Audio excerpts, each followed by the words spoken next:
जय हिंद दोस्तों, मेरा नाम कुलदीप है और स्वागत है आपका अपने चैनल दीप्स एजुकेशन पर। हम लोग देख रहे हैं मॉडर्न हिस्ट्री या मैं कहूँ आधुनिक इतिहास। हमारी 2-3 वीडियोज पहले हो चुकी हैं जिसमें हमने देखा था कि किस तरह हमारे यहाँ पर यूरोपियन कंपनीज हैं वो आई थी, जिसमें आपके पुर्तगाल भी थे और सबसे मेन ईस्ट इंडिया कंपनी भी थी, जिन्हें हम कहते हैं अंग्रेज। उन्होंने हमारे यहाँ किस तरह रूल करना शुरू कर दिया, किस तरह उन्होंने बंगाल पर कब्जा कर लिया। प्लासी का युद्ध हुआ, बक्सर का युद्ध हुआ, हमने सबके बारे में देखा। किस तरह से बंगाल का जनरल पद खत्म होता गया, वायसराय पद आया, वो भी खत्म होता गया। किस तरह प्रेसिडेंट पद बना, हमने तमाम सारी बातें देखी थी और आपको काफी अच्छी भी लगी थी। आपको चीजें याद भी हुई थी और मजा भी आया था चीजों को देखने में। ठीक है।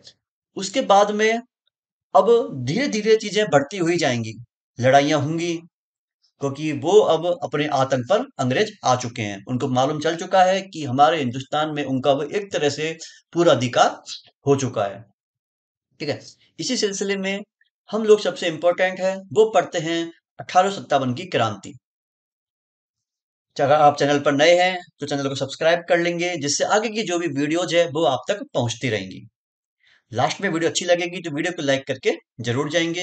अगर आप जुड़ना चाहते हैं टेलीग्राम, फेसबुक, इंस्टाग्राम पे, तो यहाँ पर क्लिक करके भी जुड़ सकते हैं। साथ ही साथ मैं कमेंट बॉक्स में भी पिन कर दूंगा, वहां जाकर भी आप मैसेज कर सकते हैं। तो हम स्टार्ट करेंगे आज 1857 की क्रांति या विद्रोह। काफी इंपॉर्टेंट है, आपको इसके बारे में कुछ कुछ बातें पता भी होंगी। यहाँ से एग्जाम में क्वेश्चन कई बार पूछे जाते हैं। हम इसको बड़ा शॉर्ट में, जो एग्जाम के हिसाब से इंपॉर्टेंट है, वो चीजें यहाँ पर सारी देख लेंगे। ठीक है। सबसे पहले बात आती है कि जो विद्रोह हुआ था या जो क्रांति हुई थी, है ना, तो इस समय भारत का, मैं कहूं, गवर्नर जनरल कौन था। ठीक है। हमने देखा था कि पहले बंगाल का जनरल हुआ करता था, बंगाल का गवर्नर हुआ करता था। उसको खत्म करके गवर्नर जनरल ऑफ बंगाल नामक एक पद बनाया गया। उसके को भी एंड करके एक भारत का गवर्नर जनरल पद बनाया गया था। तो यह वही पूछना चाह रहा है, क्वेश्चन कई बार एग्जाम में बनता है कि 1857 की जो क्रांति हुई थी या विद्रोह हुआ था, उस समय भारत का गवर्नर जनरल कौन था। यहाँ लिख रहा हूं मैं कि भारत का गवर्नर जनरल कौन था। वो था अपना लॉर्ड कैनिंग। कई बार एग्जाम में पूछा जाएगा। ठीक है, लॉर्ड कैनिंग। इसको इस तरह भी याद कर सकते हो कि जब विद्रोह हुआ था 1857 का, 1857 का, तो लोग इतने गरीब हो चुके थे कि लोगों के हाथ में कैन आ गई थी। उससे भी आप याद कर सकते हो, कैन, कैनिंग। ठीक है। बाकी एक तरीका और है, वो बता दूंगा आपको किस तरह आप इसको याद कर सकते हो। ठीक है। अब सिंपल सी बात है, कोई भी ऐसे हमारे बीच लड़ाइयाँ होती हैं, झगड़े होते हैं, तो उसके कुछ ना कुछ कारण होते हैं, कुछ ना कुछ वजह होती है जिस वजह से हमारे बीच झगड़ा होता है। इसके 4-5 बड़े-बड़े कारण थे जिन वजह से झगड़ा हुआ था या लड़ाइयाँ हुई थी। या मैं कहूँ आपसे कि असल में कहीं न कहीं हम अंग्रेज़ों से या फिर ईस्ट इंडिया कंपनी है उससे दुखी हो चुके थे। वो अपनी यहाँ मोनोपोली कर रही थी। और जब गुस्सा बढ़ता गया, बढ़ता गया, बढ़ता गया, पर अंदर ही अंदर, तो वो एक तूफान की तरह बाहर निकला और उसी को नाम दिया गया 1857 का विद्रोह या फिर क्रांति। तो देखेंगे यहाँ पर कौन-कौन से बड़े मेजर कारण थे जिन वजह से ये चीजें हुई थी। सबसे जो पहला कारण था वो यही था, आप भी इन चीजों को समझते होंगे, हम जो हिंदुस्तानी है हम चाहते हैं यथार्थवादी रहना, या मैं कहूँ हमें बदलाव बिल्कुल पसंद नहीं है। हम जैसे हैं, जो हमारे पुराने, जो हमने चीजें देखी हैं, हम चाहते हैं वही चीज आगे चलती रहे, हमें बदलाव बिल्कुल भी पसंद नहीं है। और यही वजह रहा कि जब 1829 में, आपको पता है कि राजा राम मोहन राय, नाम सुना होगा आपने, राजा राम मोहन राय, जिन्होंने ब्रह्म समाज की स्थापना की थी। ये एग्जाम में कई बार पूछा जाता है कि ब्रह्म समाज की स्थापना किसने की थी। राजा राम मोहन राय ने की थी। तो 1829 में राजा राम मोहन राय थे। यह काम कर रहे थे किस पर, सती प्रथा को खत्म करने को लेकर। सती प्रथा को मोटा मोटी समझ लीजिए ऊपर ऊपर से, कि अगर पति की मौत होगी तो पत्नी भी उसके साथ मर जाएगी। ठीक है, अपने आप को खत्म कर लेगी, उसको बोलते सती प्रथा। ठीक है, ऊपर ऊपर से समझ लीजिए। राजा राम मोहन राय 1829 में काम कर रहे थे सती प्रथा को खत्म करने को लेकर, और इनका साथ दिया किसने, Lord William Bentinck. Lord William Bentinck, क्योंकि उस समय ये गवर्नर जनरल हुआ करते थे 1829 में। ठीक है। मैंने बताया था अभी कि हम चाहते हैं परिवर्तन बिल्कुल नहीं। हम चाहते हैं जो चीजें चलती हुई आ रही हैं उन्हीं चीजों को फॉलो करना। और जब हमारे यहाँ सती प्रथा हमारे खून खून में रम चुकी थी तो हम नहीं चाहते थे कि कोई सती प्रथा को खत्म करे। इस वजह से यह विद्रोह का एक कारण था। लोगों को ये चीज गलत लगी थी कि हमारी इस जो रिवाज है, जो हमारा कस्टम है, जो प्रथा है, उसको खत्म क्यों किया जा रहा है। ठीक है। तो पहला कारण था कि 1829 में राजा राम मोहन राय के प्रयासों से और लॉर्ड विलियम बेंटिक ने सहयोग किया था और सती प्रथा को खत्म करवा दिया, फिर प्रतिबंध लगा दिया। ठीक है। दूसरा कारण क्या था? दूसरा कारण था उस समय जब अंग्रेजों को लग गया था कि अब हम ही यहाँ के पूरे सर्वे सर्वा हैं। ठीक है। तो उन्होंने खेती के करों में भी वृद्धि कर दी थी। जो टैक्सेस थे उसमें भी बढ़ा दिए थे। खेती के करों में वृद्धि कर दी थी, इंक्रीज कर दिए थे। ठीक है। यह भी एक बड़ा कारण था।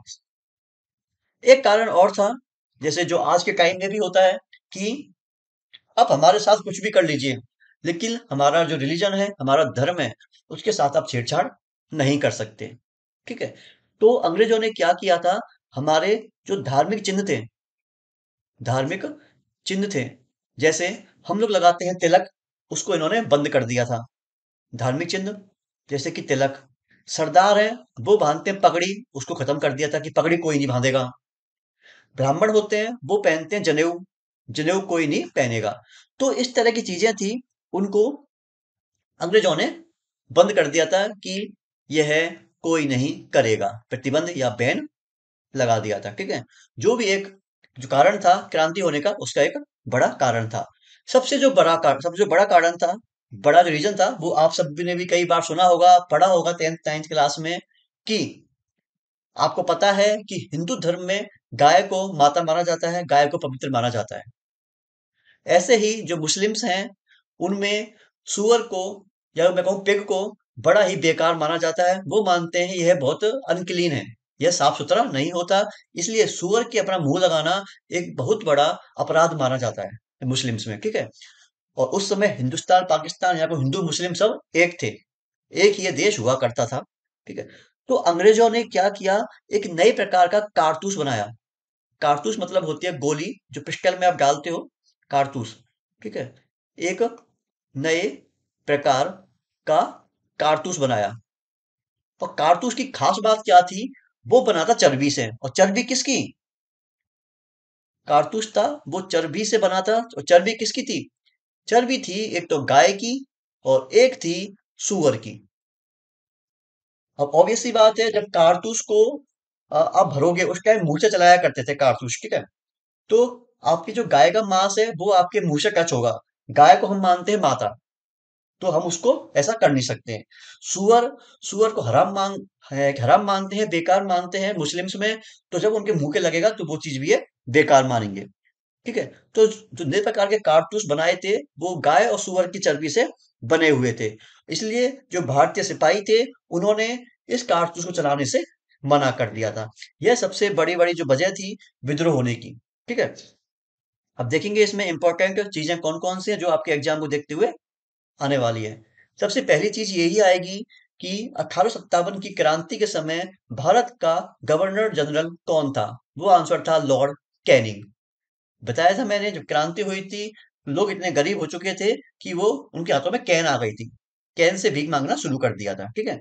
या आप ऐसे भी याद कर सकते हो, जैसे अपन पढ़ेंगे अभी, कि इस क्रांति के बाद में ही भारतीय शासन अधिनियम आया था, और इस पद को खत्म करके एक वायसराय नाम का पद बना दिया गया था। मैंने आपको बताया भी था कि भारत का आखिरी गवर्नर जनरल और पहला वायसराय था लॉर्ड कैनिंग। इससे भी याद कर सकते हो, जब इसके टाइम पे क्रांति हुई है तो नया वायसराय आएगा, वायसराय यही था, तो ये लॉर्ड कैनिंग इसका हो जाएगा। फिर क्वेश्चन बनेगा आपका, विद्रोह के कौन कौन से कारण थे? आपको चार ऑप्शन देगा, हो सकता है इनमें से कोई सा एक दे दे और कोई एक नहीं दे। तो कोई भी एग्जाम में पूछ सकता है कौन सा कारण नहीं था या कौन सा कारण था। चार आपको याद होने चाहिए। ठीक है। ये तो आपको याद हो ही जाएगा। आपने सबने लगान मूवी देखी होगी कि दुगना लगान दे आपको देना पड़ेगा। यह याद होना चाहिए कि राजा राम मोहन राय के साथ मिलकर लॉर्ड विलियम बेंटिक ने सती प्रथा को खत्म कब किया था? 1829 में किया था। क्वेश्चन बन सकता है कि लॉर्ड विलियम बेंटिक ने 1829 में किसके साथ मिलकर सती प्रथा को खत्म किया था? राजा राम मोहन राय के साथ मिलकर। क्वेश्चन बन सकता है कि राजा राम मोहन मोहन राय ने किसके साथ मिलकर सती प्रथा को एंड किया था? लॉर्ड विलियम बेंटिक के साथ मिलकर। ठीक है, उसके अलावा गाय और सुअर हो ही गया था कि किन दो जानवरों की चर्बी के कारतूस बनाना शुरू कर दिया था? तो गाय और सुअर। ये तमाम सारी बातें आपको याद होनी चाहिए। एग्जाम में कहीं से भी कोई भी चीजें पूछ ली जा सकती हैं और यह हार्ड भी नहीं है, काफी आसान चीजें हैं। ठीक है, अब बात आती है कि जो विद्रोह हुआ था उसकी शुरुआत कहाँ से हुई थी, कहाँ कहाँ तक फैला था। इसमें हम तमाम सारी बातें देख लेंगे। ये भी काफी आसान चीजें हैं, आपको पढ़ने मजा भी आ रहा होगा। अगर लग रहा है कि चीजें आपको मजे आ रही हैं और यही आपको एग्जाम में क्वेश्चन देखने को मिलेंगे, तो वीडियो को लाइक जरूर करेंगे आप अभी। ठीक है, अब है विद्रोह की शुरुआत। तो क्या हुआ था, मैंने बताया था कि जो सिपाही थे उन्होंने मना कर दिया था कि हम कारतूस वगैरह हैं गाय और सुअर के नहीं चढ़ाएंगे, नहीं चलाएंगे। ठीक है, तो इसी सिलसिले में बैरकपुर बंगाल में जगह पड़ती है। मैंने आपसे पहले भी कहा था कि भारत में बंगाल अपने उस समय चरम सीमा पर था। सारे सारे जो क्रांतिकारी हुए थे बंगाल में ही हुए थे उस टाइम पे। बंगाल में देशभक्ति की भावना काफी ज्यादा थी। इस वजह से आप देख सकते हो कोई भी आंदोलन होगा उस टाइम पे भारत में, वो सब बंगाल से ही स्टार्ट होगा। चाहे हमने देखा हो प्लासी का युद्ध, चाहे हमने देखा हो कि अंग्रेजों ने सबसे पहले बंगाल में ही अपना अधिकार जमाया था, है ना। जो विद्रोह की शुरुआत है ये बंगाल से शुरू हुई है। तो बैरकपुर बंगाल में जगह पड़ती है। तो यहाँ पर एक सैनिक छावनी थी, उसका नाम था 34 या 34वीं सैनिक छावनी थी। 34वीं सैनिक छावनी है। ठीक है, जो यहाँ पर काम कर रही थी। और इस सिपाही के एक छावनी के सिपाही थे, आप सभी ने उनका नाम सुना होगा, मंगल पांडे। मूवी भी आई थी और आप सभी ने देखा भी होगा इनको फोटोज वगैरह में। ठीक है, तो मंगल पांडे थे, वो सिपाही हुआ करते थे 34वीं सैनिक छावनी के। इन्होंने मना कर दिया कि मैं ये जो कारतूस है यह यूज नहीं करूंगा, लेकिन बार बार यह इनसे यूज करवाना चाह रहे थे। तो मंगल पांडे ने क्या किया, दो अंग्रेजों को मार दिया। 2 मार्च 1857 को दो अंग्रेज थे, उनको मार दिया। एक का नाम था बाग और दूसरे का नाम था ह्यूगसेन। दूसरे का नाम था ह्यूगसेन। ठीक है, पहले का नाम था बाग और दूसरे का नाम था ह्यूगसेन। अब ऑब्वियस सी बात है, उस समय अंग्रेजों का पूरा राज था।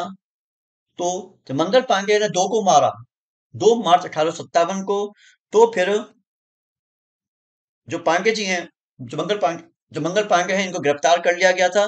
और एक महीने बाद, मतलब 8 अप्रैल 1857 को, ठीक है, इनको दे दी फांसी। ठीक है, एक महीने बाद में इनको फांसी दे दी गई थी। ठीक है, समझ में आया। बैरकपुर बंगाल में 34वीं सैनिक छावनी काम कर रही थी, सिपाही थे मंगल पांडे, दो अंग्रेजों को मार दिया, बाग और ह्यूसेन, इनको बाद में फांसी दे दी गई थी।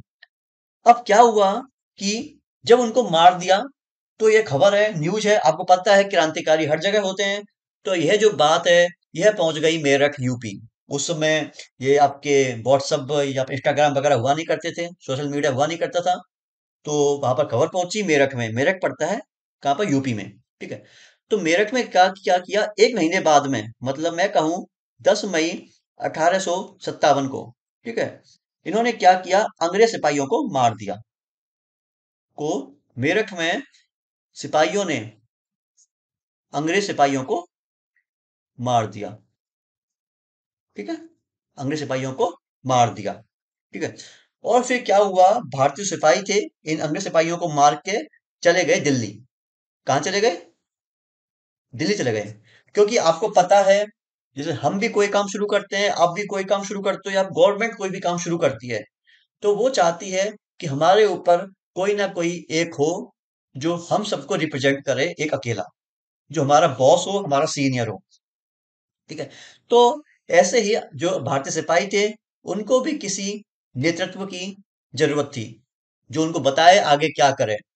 क्योंकि ऐसा कोई होना चाहिए हमारे को बताने को कि वो कुछ भी बोले और उसकी सारी बात मान ली जाए। आपको पता है उस समय कौन था, उस समय राज कर रहे थे मुगल। दिल्ली की गद्दी पर मुगल राज कर रहे थे। इस वजह से मेरठ है वो दिल्ली चले गए थे। ठीक है। दिल्ली गए थे तो इनको उम्मीद थी कि हमारी कोई हेल्प करेगा, हमको कोई लीड करेगा।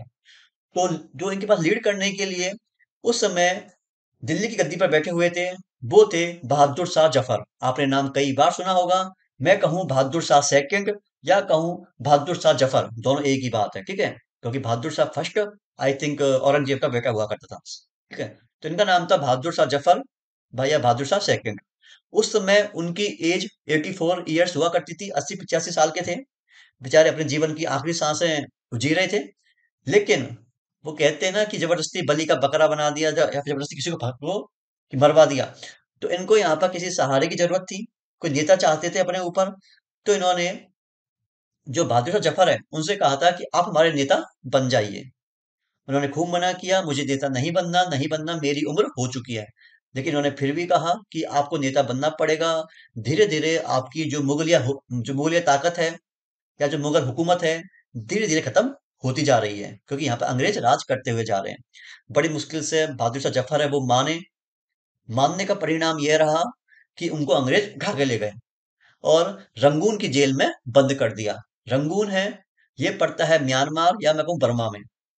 म्यांमार या बर्मा की सबसे बड़ी है सिटी है रंगून। वहां इनको जेल में बंद कर दिया गया था बहादुर शाह जफर को, और वहीं उनकी मौत हो गई थी, ठीक है। तो मेरठ है, 10 मई 1857 को अंग्रेज सिपाहियों को मारकर यह चले गए दिल्ली, कि इनके ऊपर कोई हो जो इनको बताए आगे अब क्या करना है। और भारतीय सिपाहियों ने मेरठ में एक नारा दिया था, दिल्ली चलो। नारा दिया था, दिल्ली चलो, ठीक है। ठीक है, नारा दिया था, दिल्ली चलो, या फिर मारो फिरंगियों को। मारो फिरंगियों को। फिरंगी मतलब जिनका रंग अलग हो, गोरे रंग वाले, है ना, जिनका रंग अलग हो, ठीक है। अंग्रेजों को बोलते थे तो मारो फिरंगियों क्यों, फिरंगियों को, ठीक है। और यह है, फिर 11 मई 1857 को दिल्ली पहुंच गए थे अगले दिन, ठीक है तक। फिर ये दिल्ली आए। दिल्ली मैंने बताया था, दिल्ली का नेता कौन है? बहादुर शाह जफर है। बहादुर शाह जफर, ये यहाँ पर इनसे आके मिले थे, इनको कहा आप हमारा नेता बन जाइए, मना किया लेकिन फिर भी इनको मना लिया। और जब इनको मना लिया तो इनको एक उपाधि दी गई थी, उस उपाधि का नाम था शहंशाह ए हिंदुस्तान। शहंशाह ए हिंदुस्तान। वो उपाधि का नाम था शहंशाह ए हिंदुस्तान। की उपाधि दी थी, इसका मतलब होता है भारत का सम्राट। कि आप ही हमारे सब कुछ हो, जो भी करना है आपको करना है, आप हमें बताइए हमको क्या करना है, ठीक है। शहंशाह ए हिंदुस्तान या भारत का सम्राट। यहाँ कौन कौन सी बातें आपके काम की थी? पहले काम की बात है कि बैरकपुर बंगाल में कौन सी सैनिक छावनी काम कर रही थी? 34वीं, है ना, विद्रोह हुआ था उसके समय में। मंगल पांडे किस सैनिक छावनी का सिपाही था? 34वीं सैनिक छावनी का, ठीक है। किन दो अंग्रेजों को मार दिया था मंगल पांडे ने? बाघ और ह्यूक्सेन, ये सारे आपको याद होने चाहिए। बाघ और ह्यूक्सेन, ठीक है। उसके बाद में फिर मेरठ या यूपी गए थे लोग, यहाँ पर मार दिया। याद होना चाहिए मेरठ में इन्होंने कौन सा नारा दिया था? मारो फिरंगियों को, इसको काट देना, ठीक है। मेरठ में कौन सा नारा दिया था? मारो फिरंगियों को। ये बड़ा इंपॉर्टेंट है, याद होना चाहिए। फिर आपको याद होना चाहिए दिल्ली पहुंचकर किसको इन्होंने अपना नेता मान लिया था? बहादुर शाह जफर को। बहादुर शाह जफर को किसकी उपाधि दी गई थी? शहंशाह हिंदुस्तान की, ठीक है यहाँ तक। एक सबसे इंपॉर्टेंट बात है, अगर आपके एग्जाम में क्वेश्चन फंसता है कि विद्रोह की शुरुआत, 1857 के विद्रोह की शुरुआत कहां से हुई थी, अगर ऑप्शन में मेरठ है तो बैरकपुर ऑप्शन ना होकर मेरठ इसका आंसर जाएगा। क्योंकि हम लोग बेसिकली मानते हैं कि मेरठ से ही असली विद्रोह की शुरुआत हुई थी। बैरकपुर तो ओनली नॉर्मल सी बात थी कि उसने सिर्फ वहां पर दो अंग्रेज सिपाहियों को मार दिया था, वो विद्रोह नहीं हुआ। विद्रोह होता है जहां पर बहुत सारे लोग एकदम से मारे गए हों। तो अगर एग्जाम में क्वेश्चन आएगा तो क्वेश्चन का आंसर जाएगा कि मेरठ से विद्रोह की शुरुआत हुई थी, बैरकपुर नहीं जाएगा। हाँ, अगर मेरठ नहीं है तो बैरकपुर जाएगा फिर, ठीक है। इंपॉर्टेंट चीजें देख ली हमने, कौन कौन से आपको एग्जाम को देखते हुए इंपॉर्टेंट चीजें हैं, ठीक है। अब हमें देखना है कि हमने देख लिया कि विद्रोह हुआ था, उस समय गवर्नर जनरल कौन था। फिर हमने देखा कि किस तरह से बैरकपुर से होते होते ये लोग दिल्ली पहुंच गए। अब दिल्ली पहुंच गए तो हर जगह से कोई ना कोई लड़ाई करने के लिए होगा, तो कौन कौन थे, किसकी जगह से, इंपॉर्टेंट इंपॉर्टेंट हम थोड़े बहुत देख लेंगे। पहली बात तो आती है दिल्ली की, जो विद्रोह था वो कहां से कहां तक पहुंच गया था। विद्रोह था वो कहां से कहां पहुंच गया था। दिल्ली सबसे पहले आता दिल्ली, क्योंकि दिल्ली उस समय मुगलिया हुकूमत हुआ करती थी। तो दिल्ली में थे बहादुर शाह जफर, मैंने पहले भी बताया था, जो इस ऑपरेशन को या इस विद्रोह को लीड कर रहे थे, है ना। इनकी एज 80-85 साल के आसपास थी। ठीक है। इन्होंने इन्होंने खूब मना किया था कि मेरे को नहीं लेना है इसमें भाग, मेरी उम्र हो चुकी है, पर फिर भी जबरदस्ती इनको बना दिया नेता। इनकी उम्र ज्यादा थी, तो इनका हेल्प करते थे बख्त खां। ठीक है। बहादुर शाह जफर की उम्र ज्यादा हुआ करती थी, तो इनको हेल्प या सपोर्ट करते थे बख्त खां। तो दोनों नाम आपको याद होने चाहिए। दिल्ली से कौन आया था, बहादुर शाह जफर और बख्त खां। झांसी से आप सभी का सुना हुआ नाम है रानी लक्ष्मीबाई। अवध सबका नाम सुना हुआ है, बेगम हजरत महल। अवध से बेगम हजरत महल। कानपुर, एक नाम इंपॉर्टेंट दोनों सुने होंगे आपने, नाना साहब और तांत्या टोपे। नाना साहब और तांत्या टोपे दोनों नाम इंपॉर्टेंट है, याद होने चाहिए। यह भी पूछता है नाना साहब का दूसरा नाम क्या था, याद होना चाहिए, धोंदू पंत। धोंदू पंत। तांत्या टोपे का दूसरा नाम क्या था, रामचंद्र पांडुरंग। दोनों नाम आपको याद होने चाहिए। बरेली से याद होना चाहिए खान बहादुर खां। ऐसे कई सारे थे, लेकिन हमको ये अभी फिलहाल याद रखने हैं। ठीक है। बरेली से थे खान बहादुर खां। दिल्ली बताए दिए बहादुर शाह जफर और बख्त खां। बख्त खां से याद कर सकते हो, उनकी उम्र ज्यादा थी इसलिए इनका तख्त बदल गया था, है ना। झांसी से हो गया लक्ष्मीबाई हो गई थी। अवध से हो गए बेगम हजरत महल। याद कर सकते हो, जिससे वो आया है भी कि अवध में राम पधारे हैं तो महल सजा दीजिए, तो महल से बन गया बेगम हजरत महल। कानपुर में दो थे, नाना साहब और तात्या टोपे। इन दोनों की आपको निकनेम है धोंदू पंत और रामचंद्र पांडुरंग, याद होने चाहिए। याद कर सकते हो नाना साहब हैं जो नाना पाटेकर हैं, वो कैसे हैं, वो बड़े धोंदू टाइप के आदमी हैं, धोंदू जच्चल, तो उससे याद कर सकते हो। तांत्या टोपे है, याद कर सकते हो, किसी ने होली पे उनके टोपे में अंदर रंग भर दिया। टोपा मतलब कैप होती है, तो टोपे में किसी ने रंग भर दिया। ठीक है। बरेली खान बहादुर का हो ही गया था। ठीक है। ये सारे नाम आपको याद होने चाहिए। इंपॉर्टेंट कौन सी बातें हैं इनमें, ये देखते हैं एक बार। पहली बात तो इंपॉर्टेंट है आपको, नाना साहब का धोंदू पंत भी नाम होता है, यह भी आपको याद होना चाहिए। ठीक है। दूसरा है तांत्या टोपे का जो निकनेम था रामचंद्र पांडुरंग था, यह भी आपको याद होना चाहिए। बाकी सभी नाम आपको याद होने चाहिए कि दिल्ली से कौन था, झांसी से कौन था, अवध से कौन था, कानपुर से कौन था, बरेली से कौन था। ठीक है। अब बात आती है कि विद्रोह हुआ, विद्रोह फैला, तो इसके क्या क्या इम्पैक्ट पड़े। ठीक है। हालांकि देखा जाए तो यह जो क्रांति हुई थी, यह विद्रोह हुआ था 1857 का, इंपॉर्टेंट था, इंपॉर्टेंट है, इंपॉर्टेंट रहेगा। लेकिन इसने इतना ज्यादा सक्सेस हासिल नहीं की थी जितना है हो सकता था। मतलब मैं कहूं, एक तरह से यह अनसक्सेसफुल आंदोलन था। ठीक है। यह एक तरह से अनसक्सेसफुल आंदोलन था। इस आंदोलन ने जितना इम्पैक्ट यह डाल सकता था उतना इम्पैक्ट ये नहीं डाल पाया। लेकिन कहते हैं, जब कोई भी चीज लड़ाई या झगड़ा होता है, तो वो कुछ ना कुछ पॉजिटिव इम्पैक्ट भी डालती है। हालांकि जितना हम चाहते थे उतना हमें फायदा नहीं मिला, लेकिन इसके कुछ एक जरूर फायदे हुए थे। तो इसके प्रभाव क्या क्या हुए थे, कौन से इम्पैक्ट हुए थे, उनके बारे में हम देख लेंगे। ठीक है। जब क्रांति हो गई थी 1857 की, तो एक अधिनियम आया था। उस अधिनियम को कहते हैं भारतीय शासन अधिनियम, रूलिंग एक्ट आया था। ठीक है। हमने पहले भी देखा था, जब भारत के गवर्नर जनरल पद को हटा के एक नया पद बनाया था, और उस पद का नाम था वायसराय। उस पद का नाम था वायसराय। ठीक है। यह इसलिए ही हुआ था।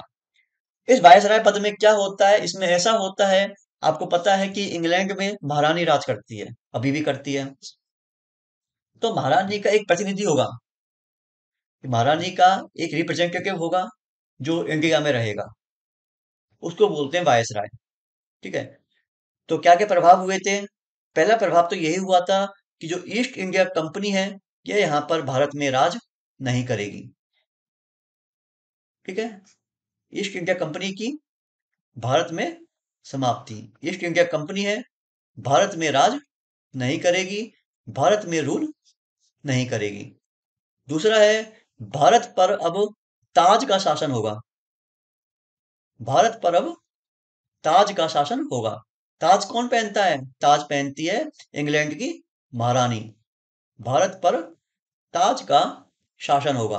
ताज पहनती है महारानी, तो मतलब क्या हो गया कि भारत है उस पर अब वायसराय नामक पद का निर्माण कर दिया जाएगा, और भारत का गवर्नर जनरल है उस पद को खत्म कर दिया जाएगा, समाप्त कर दिया, और एक नया पद बनाया जाएगा, वायसराय। वायसराय नाम का पद बना दिया गया। ठीक है। उसके बाद में और कौन कौन सी बातें देखनी है कि मैंने बताया भी था, जब भारत का आखिरी गवर्नर जनरल लॉर्ड कैनिंग था, तो वो ही प्रथम वायसराय होगा, फर्स्ट वायसराय होगा। याद होना चाहिए कि भारत का पहला वायसराय कौन था? लॉर्ड कैनिंग, जो क्रांति के समय भी वायसराय था या गवर्नर जनरल था। ठीक है। उसके बाद में क्वेश्चन बनेगा, उस समय इंग्लैंड की महारानी कौन थी? जिस तरह से हमने देखा था, ईस्ट इंडिया कंपनी बनी थी 1600 में, तो उस समय इंग्लैंड की महारानी कौन थी? एलिजाबेथ फर्स्ट थी। लेकिन जब विद्रोह हुआ था, वायसराय पद बना था, उस समय इंग्लैंड की महारानी थी, उनका नाम था विक्टोरिया। उनका नाम था विक्टोरिया। याद होनी चाहिए तमाम बातें। ठीक है। और जो वायसराय है, इसका मतलब होता है कि यह है राजा या रानी है ब्रिटेन की, उसकी रिप्रेजेंटेटिव होगा या प्रतिनिधि होगा, जो उसको रिप्रेजेंट करेगा, महारानी या महारानी या फिर महाराजा को। ठीक है। ये तमाम सारी बातें हैं जो आपको याद होनी चाहिए। कौन कौन सी इंपॉर्टेंट बातें हैं देख लेते हैं एक बार। पहली बात तो यही है कि भारतीय शासन अधिनियम कब आया था? यह आपका आया था 1858 में, क्रांति के एक साल बाद। 1857 की क्रांति के एक साल बाद आया था, 1858 में। ठीक है। तो कौन कौन सी बातें हैं? पहली बात तो यही याद होनी चाहिए, भारतीय शासन अधिनियम कब आया था? 1858 में आया था।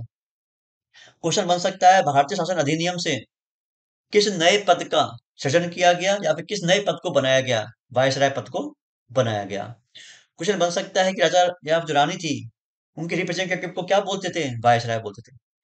ठीक है। क्वेश्चन कोई भी बन सकता है कि 1857 की क्रांति के बाद कौन कौन से प्रभाव पड़े, क्या क्या अंतर हुए, या क्या कौन कौन चीजें हुई। तो कहीं से भी क्वेश्चन बन सकता है। ईस्ट इंडिया कंपनी है, उसको भारत से खत्म कर दिया गया था। अब यहाँ पर जो ताज है सीधा रूल करेगा। ताज का मतलब है जो इंग्लैंड की महारानी है वो शासन करेगी, वो अपना एक जो रिप्रेजेंटेटिव है वायसराय, उसको यहाँ पर भेजेगी। ठीक है। गवर्नर जनरल पद है, उसको एंड कर दिया जाएगा, वायसराय नाम का नया पद बन जाएगा। पहला वायसराय है वो बन जाएगा लॉर्ड कैनिंग, और इस समय इंग्लैंड की महारानी थी विक्टोरिया। ठीक है। ये तमाम बातें हैं सारी, इनको आप कहीं पर नोट डाउन करते रहना। तो यह हम आज देख चुके हैं कि विद्रोह हुआ था 1857 का। अब इसके बाद में हम देखेंगे कि जब अंग्रेज हैं, उनकी हुकूमत धीरे धीरे बढ़ती जा रही है, तो हम लोग काफी उनसे गुस्सा हैं, नाराज हैं। तो हम भी हमारे यहाँ पर कुछ यूनियन बनाएंगे। ठीक है। कुछ लोगों का एक सहयोग या ग्रुप बनाएंगे, जो हमें प्रेरणा दे सके, जो अंग्रेजों के लड़ने के लिए काम कर सके, और उसी का नाम था कांग्रेस। जो आज के टाइम पे आप सुनते हो, आईएनसी, है ना, इंडियन नेशनल कांग्रेस। वो कांग्रेस वही है जिसमें आप कई सारे नाम पढ़ोगे, जवाहरलाल नेहरू, मोतीलाल नेहरू, और तमाम सारी चीजें अपन देखेंगे अगली क्लास में, कि जो कांग्रेस है वो किस तरह बनी, कहाँ कहाँ उनकी मीटिंग हुई, कहाँ कहाँ उनके कॉन्फ्रेंस हुए, कौन कौन से उनको जो अंग्रेज हैं उनके द्वारा रोका गया उन्हें। तमाम सारी चीजें हम कल देखेंगे। अगर वीडियो आपको अच्छी लगी हो, वीडियो मजा आया हो, तो चैनल को सब्सक्राइब जरूर करेंगे और वीडियो को लाइक करके जरूर जाएंगे। ये चीजें आपके एग्जाम के देखते हुए काफी इंपॉर्टेंट है। हमें चीजें पढ़ने में भी मजा आ रहा है, और यहीं से आपको एग्जाम में कई सारे क्वेश्चन देखने को मिलेंगे। अपना ध्यान रखें, अपना ख्याल रखें। जय हिंद, जय भारत। Thank you.